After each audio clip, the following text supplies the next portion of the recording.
Welcome to this month's edition of Focus on Health. I'm your host, Dr. Barbara Brookmeyer, and today we'll be talking about burning, backyard burning. And our special guest is Alicia Evangelista, the Program Manager in Community Services with the Environmental Health Services Division of the Frederick County Health Department. Alicia, welcome. Thank you for joining us. Thank you for having us. Okay, so say I want to have a campfire on my property. How can I have one without a permit, and how big can it be? For most folks, they can have a campfire on their property. They do need to be in the county, outside of city limits. Otherwise, they need to talk to the city. But for those folks in the county, yes, they can have a campfire. No permit is needed, and it's generally about 2 to 3 feet big. Some could be a little bit bigger, but it should really be a smaller fire used for cooking marshmallows or hot dogs. Okay, all right. So campfires, okay. How about the next type of situation I hear about a lot is somebody wants to burn maybe some of their yard waste. So say my parents want to burn some of their yard waste, but they can't get into the health department. Is there some way they can get a permit? Sure can. What they need to do is they do need a permit, but somebody from the family or a neighbor can come in and get it for them. They would need to probably call in first, would be their first step, to make sure that they're eligible for that permit. If they are eligible, they can come in. If they're a family member, they can just let us know they're a family member. If they're a neighbor, they do need to bring something from the person that they're getting the permit for, letting them know that they're picking it up for them in writing. Okay, all right. Well, how about a situation where someone wants to have a backyard burn, hasn't had one before, and so they want to find out whether they need a permit and how to do that. What guidance do you have for them? Again, call the health department, our office. It's 301-600-1717. And what we'll do is we'll look at what you're burning and make sure you have the distances from your neighbors and that you have the room on your property to burn. And then if you meet those criteria, then we'll have you come in and we'll give you the permit. It is $15. Generally takes 5 to 10 minutes, and we're open 8 to 5 for those permits. Okay, all right. And can you give me an idea of about how many permits maybe in a year's time you issue for burns? Each year is different. We generally tend to run about 1,500 permits in the county. The cities and municipalities also issue some permits, so if you're within that area, you would need to check for them, and we don't have the numbers on how many they issue. Okay, all right. So how about the situation where someone's a renter, but they like to maintain their property? Can they still get a permit? They can, but they do need the owner's permission, and that does need to be written down, and they need to bring that with us, or with them when they come in. And then again, we'll check to make sure that they have all the criteria they need for the permit. And then, yes, they can get a permit. Okay, all right. You know, maybe I should have asked this question first, but I was just thinking of it. What is allowed to be burned and what is not? All right, so that's actually excellent question. What is allowed to be burned is anything from your own property that's on your trees, your garden brush, your fence row, anything that grew on your property short of stumps. You cannot burn stumps and you cannot burn roots.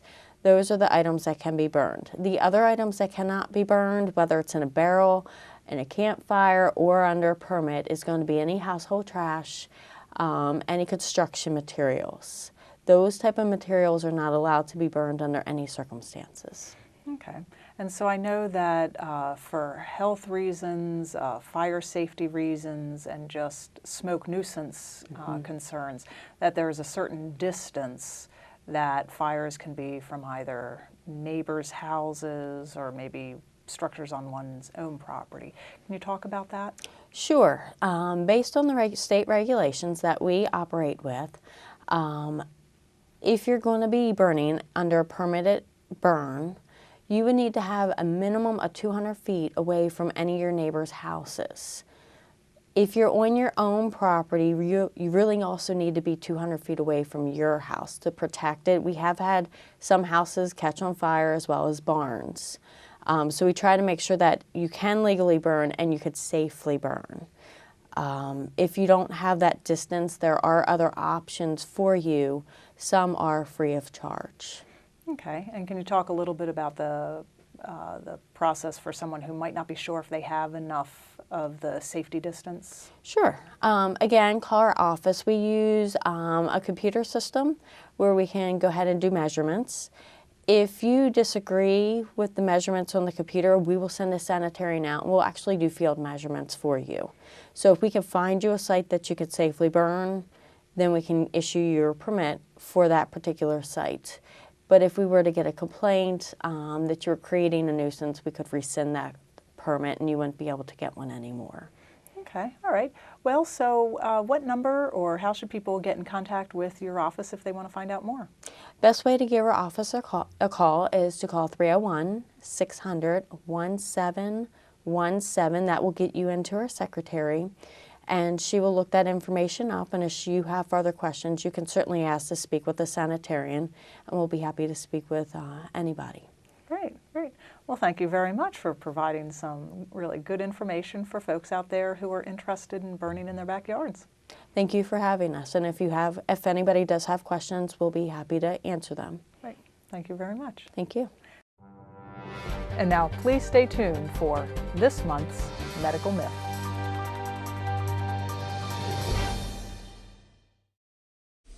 Please like Frederick County MD on Facebook and follow us on Twitter at FrederickCOMD to get the latest information on actions by the Board of County Commissioners, emergency notifications, department events, programs and services, and links to online resources. Frederick County government has thousands of followers on Twitter and likes on Facebook. In addition to the county website at www.frederickcountymd.gov and FCG-TV, cable channel 19, social media is one more way we keep our citizens and visitors informed and involved in the actions of Frederick County government. Hi, I'm Sandy Dalton, Clerk of the Circuit Court in Frederick County. I'm here today to tell you about a new program in our jury office. It's called the Generous Juror. For those that come for jury duty, you may now donate your $20 back to the county. It will go to the Department of Social Services to assist with those children in foster care for things that are extracurricular, such as outings, tuition, tutoring, backpacks, etc. If you'd like more information, please contact us at mdcourts.gov, call, or come over and see us. We'd love to tell you more.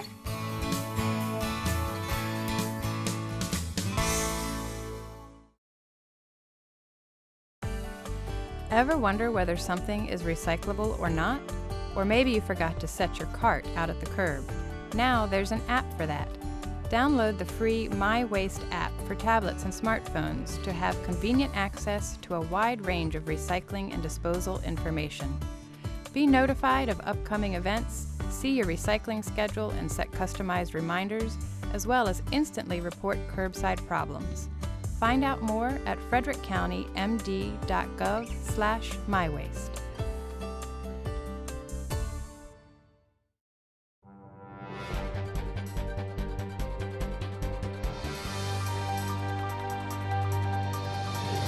Welcome to this month's Medical Myths. Today we'll be talking about oral health. One myth is that people think that if you have a cavity, they will know it. Well, mild tooth decay doesn't cause symptoms. The pain we associate with cavities comes when tooth decay is more advanced and then causes damage to the nerve. Another myth is that mouthwash is a substitute for flossing or brushing. The fact is, mouthwash may make your mouth feel clean, and it does kill bacteria for about 30 seconds, but after that, your mouth is just as susceptible to bacterial invasion, which causes cavities. Another myth is that poor oral health is restricted to the mouth. Well, the fact is that problems in your teeth and in your mouth don't just stay in your mouth. Many studies have shown a relationship between poor dental health and other health problems. Another myth is that brushing is bad for bleeding gums. The fact is that when your gums bleed, that is a sign that plaque and food particles are accumulating along your gum line and the gums have become irritated and inflamed. What you need to do is you need to brush to remove the debris if you want to stop the bleeding. Another myth is that sugar is the only cause of cavities. In reality, it's the acid produced by bacteria in your mouth that causes the cavities. What the bacteria do, however, is digest carbohydrates, and sugar is only one of these types of carbohydrates, as are rice, potatoes, bread, fruit, and vegetables. Aspirin placed next to a tooth will help a toothache is another myth that people say commonly. Well, swallowing aspirin is what helps reduce toothache pain. Since aspirin is acidic, placing it beside the tooth that hurts can actually burn your gum tissue, causing an abscess to form. That's this month's Medical Myths. And now here's Angie Blair with this month's health tip. Hello, this is Angie Blair, health educator with the Frederick County Health Department. This month's health tip is brought to you by the HIV testing and treatment program of the Community Health Services Division. Every year, February 7th is designated as National Black HIV and AIDS Awareness Day. It's a day to reflect on the impact of the AIDS epidemic in the African American community. When the National HIV/AIDS Strategy was signed in 2010 by President Obama, one of the major goals announced was to reduce HIV-related health disparities. This is particularly pertinent when looking at the epidemic in the African American community, where 44% of all new infections are occurring, even though African Americans represent only about 14% of the general population. Because of these alarming facts, in July 2012, the NAACP launched a social justice campaign directed to Black churches, asking for their influence in reaching the African American community, since 53% of Blacks attend church regularly. This initiative is ongoing, and more information about the campaign can be found at theblackchurchandhiv.org. Testing is key to making a change in the epidemic among all groups. Early diagnosis leads to better medical outcomes for people who are living with HIV and also leads to decreased rates of transmission. Currently, the Centers for Disease Control and Prevention estimates that 1 in 5 individuals living with HIV does not know their status because they've never been tested. These individuals are more likely to develop the life-threatening conditions that occur with untreated HIV infection, and are also more likely to unknowingly pass the infection to others. In 2006, the Centers for Disease Control and Prevention recommended that HIV testing be offered routinely in all clinical settings for all individuals aged 13 to 64. This past year, the U.S. Preventive Services Task Force also recommended that HIV testing become a standard part of routine care for all patients, making it a Grade A recommendation and ensuring that the test must be covered under all forms of health insurance. AIDS observance days are a perfect reminder to ask your doctor for an HIV screening test. Free HIV screening is also offered at the Frederick County Health Department on Fridays by appointment or walk-in between the hours of 9 to 10:30 or 1:30 to 3 o'clock. Screening is also available on the second Wednesday evening of each month from 5 to 7 p.m. Testing is strictly confidential, and results are provided within about 20 minutes using the Clearview Complete Rapid HIV test. It's quick, simple, and free. The Health Department also offers medical treatment for HIV infection.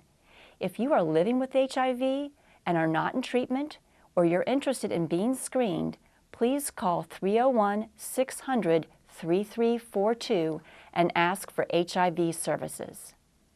Thank you for tuning in to this month's Health Tip. And thank you for joining us for this month's edition of Focus on Health. Please join us next month.